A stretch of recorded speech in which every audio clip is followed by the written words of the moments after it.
gamers, gals, and my non-binary pals. Welcome back to, of course, the greatest drama channel of all time. And of course, we're dunking on Yu-Gi-Oh! Because, of course, it's my favorite thing to do. And I have nothing better going on in my life. Outside of, I guess, going to the Haktua booth at Spirit Halloween. And we're here to, of course, talk about the biggest event, you know, hypothetically, that happened recently, YCS Cancun. Now, YCS Cancun took place over the October 5th and 6th weekend. And I was actually kind of excited to go. I didn't personally go, but, you know, if Konami actually responded to me and my ban appeal, please unban me, Konami. I waited 4 long years for this.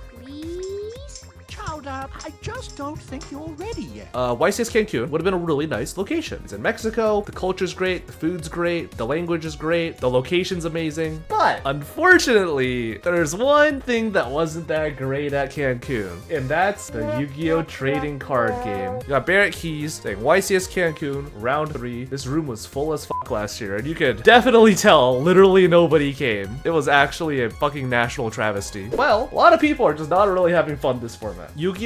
Is at a literal all-time high of people feeling just completely dissatisfied, people quitting the game, people leaving the game just because it's extremely expensive. People are just getting priced out. Like, this game is extremely fuck all expensive. Like, if you guys thought that like the Snake Eye stuff being reprinted in the Megatons would save Yu-Gi-Oh! I don't know how to tell you this, but that deck isn't very good anymore, or at least compared to what it used to be. Now it's the Yubel's time to rise. And outside of the Fiendsmith stuff, you gotta pick up these bad boys. Ooh, oh my god. Holy shit, these fucking turbo tanked. What happened? Did I miss something? Did this get like reprinted in like a fantasy universe? Format poo-poo, Lamau. Oh my god. Yeah, I guess people are just sick of this fucking deck. People are also sick of, guess what? Fiendsmith Engraver. Remember when this card was like $130 at its peak? I remember selling one for like $120 and I felt like I had just like robbed a child. So you felt like those old Western like fucking thieves just like broke into the bank and said, give me all the money in the vault, and I ran away with like the big money bag. That was me selling one engraver that I pulled out of a GameStop pack. But when you look at like the volume of sales for engraver, you'll look at like July, where people are kind of optimistic for a ban list because we got the announcement that one would be in August, and then we got like a bunch of offloading around like August, a lot more offloading, a lot more supply, a lot more offloading, a lot more offloading. And then once we got to like July 30th, where we got our ban list announcement, kind of notice that this little graph, there seems to be a pretty flat trend. In fact, it's so flat, it's literally linear.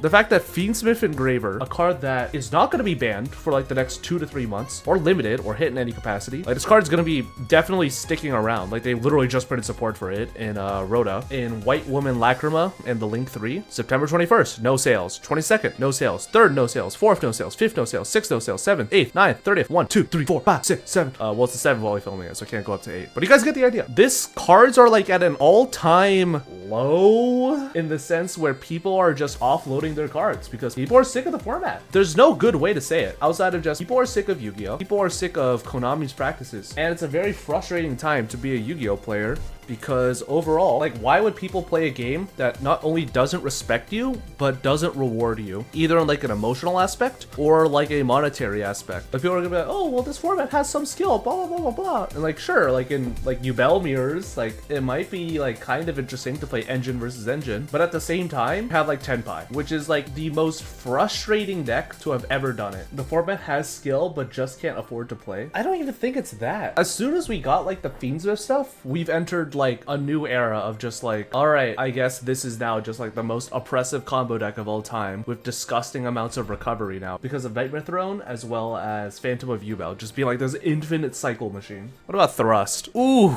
oh my god. I remember feeling like physically sick having to buy these for like $40-$50. Oh brother. Oh, this card was like $50-$60 like not too long ago, and now it's just like, again, everyone's getting rid of their shit. Average daily sold 2. Rest in peace, Thrust. Hardly knew you. Average daily sold 1. People just don't want to play this game anymore. And finally, it's actually starting to show in the sense where people are just no longer even showing up to events. I was talking to Foxy the other day, and they're like, yeah, what's really the point of like playing Yu-Gi-Oh? It's just like way too expensive for no reason. Just play on Dueling Book. At least Dueling Book, at least you could say you're rank 1 at something. This format is dull and everyone checked out of it. The game has never been better. Round breaking. Remember when people were saying like, OMG, the game isn't dying? We've had like record breaking attendances at YCS YCSs. And that was like true for like all the weirdest reasons that just weren't Yu-Gi-Oh related. Like a lot of people showed up to these events, yes, but it wasn't to play Yu-Gi-Oh, you know what I mean? Like this might sound weird, but people show up to Yu-Gi-Oh events not always to play Yu-Gi-Oh. A good portion of people only show up to play side events or stuff like Ultimate Time Wizard or just to hang out with friends. That's what I do sometimes, where like YCS Vegas, my friends would just play at the venue and I would just go to Caesar's Palace or like MGM or like the Bellagio. And I would just like gamba. I'll like go eat food with Rosalind. We'd go to like restaurants or whatever. And like come nighttime, we would just like reconvene like dinner at like a restaurant and like they would tell me about their like tournament run and blah blah blah blah blah. And I'll be real, I probably had way more fun, you know, just like dicking around in Vegas, like more than they did, having to like sweat a 3v3, all playing Snake Eye, you know what I mean? That's why I was big during COVID, not because the game was amazing, but because people wanted to hang out. Exactly. That's like the second reason that I wanted to bring up, where for like a year and a half after like COVID, quote unquote, ended, shout outs to all the people at TwitchCon who caught COVID, by the way. But a lot of people were only playing the game or, you know, like going to YCS or whatever, just as an excuse to like hang out with their Yu-Gi-Oh friends once again. It wasn't because like they liked the game at the time or whatever. It was just because like, fuck it, we can kind of have fun with our friends. So like, yeah, even though like a YCS may say like, oh, we had like record-breaking attendance or so many people here, was it really all of them to play the main event, or was it just like people they kind of head counted in the venue, or a percentage of people who just signed up to get the YCS playmat as well as some packs and then immediately dropped to go like do a different event, you know what I mean? Toronto locals seeming to do significantly worse compared to last year too. Attendance has dropped, pricing has worsened, sad to see TBH. We've talked about this a billion times. Stores are also finding it like financially unviable to carry Yu-Gi-Oh product for like many reasons that we've listed before, such as the fact that Yu-Gi-Oh product is more expensive and difficult to get a hold of just because Konami artificially kind of restricts it at times, as well as the fact that some sets are just so horrible there's no point in buying in any capacity, or some sets are so incredibly good or meta mandatory. Think of exactly this set, Rhoda, where a lot of people are just like put into the world's shittiest decision where I'm either going to have to buy a ton of sealed product and have to pay Jerome Powell's fucking clown gas analogy, or I have to shell out like $300 to $400 for singles. I'm realistically only going to use it like the locals and regional levels and maybe at nationals if this card isn't banned yet. I have 32 to 50 players, now it's like 18 to 16 on weekends. Rest in peace. I've seen a locals die out that way. It is never a pretty sight. I've seen a locals go from 64 people average to 8. It's horrifying. Shoutouts to garbage management. Rest in peace. By the way, chat, not being able to afford Yu-Gi-Oh! Couldn't be me, baby. Oh god, yes. These cost way too much. Do not buy these fucking cards. Don't buy these cards. You don't fucking need them. These cards, unless you're exactly going to like YCS Niagara or like you're playing Tenpai, like you don't need to spend $150 on this if you're only gonna be playing at the local level. This shit is like actually how Konami gets you. Rest in peace my fucking bank account. I'm not sure if I can pay my mortgage. Good. Let Konami see how badly they're hurting TGG's side with their stupid everything as SCR even in tins. Your prize is a console and a worthless card. The only ban limit things with simply powerful replacement is printed, etc. So much to change. Remember for like 2 minutes when everyone was like, OMG, we're so back because the EU YCS had a Steam Deck as pricing. It's like, wow, Steam Deck, bat chest. And then you look at the price of a Steam Deck and it's like, oh, I guess it's like $300, $400. Oh, I wonder how much a Nintendo Switch costs. And it's like not actually that different. It's like, wow, awesome. It can play Master Duel. So true. Play Legacy of a Duelist on this. You've got Kenny Nugan. I went last year and it was way more than double the players. Last month, LA Regionals California had 9 rounds. I've been playing for 10 plus years and that's the first time ever it's not been 10 rounds. Just not worth it anymore. If you guys don't know, SoCal and like NorCal are some of the most population dense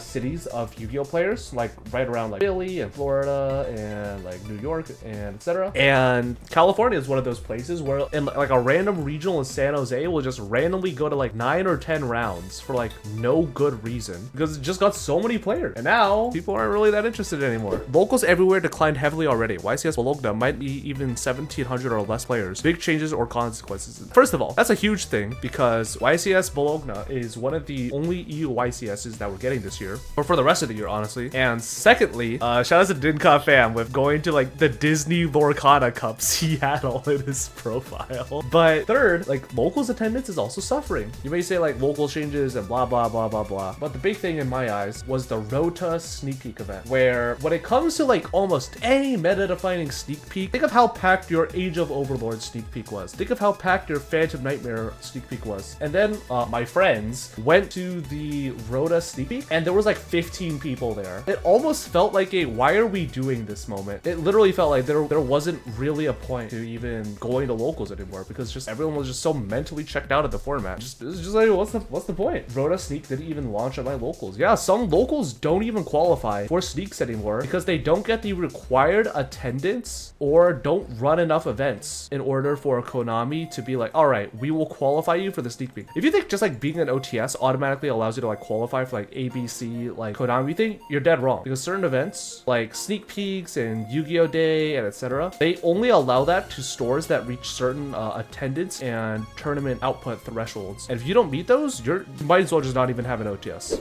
It's really bad right now. NorCal regionals all had 250-ish players. During COVID, we had 490 players for the first regionals coming back, and it's been downhill ever since. Local scene dying due to the change in pricing policy from OTS policy and bad product equals bad pricing. Yeah, just repeating the same old, game dying, game bad. Let me know what your guys' thoughts are in the comments section down below regarding the Yu-Gi-Oh format, what your local attendance looks like, if you're even having fun playing the game. But thank you guys for being here, and I'll see you guys in the next video.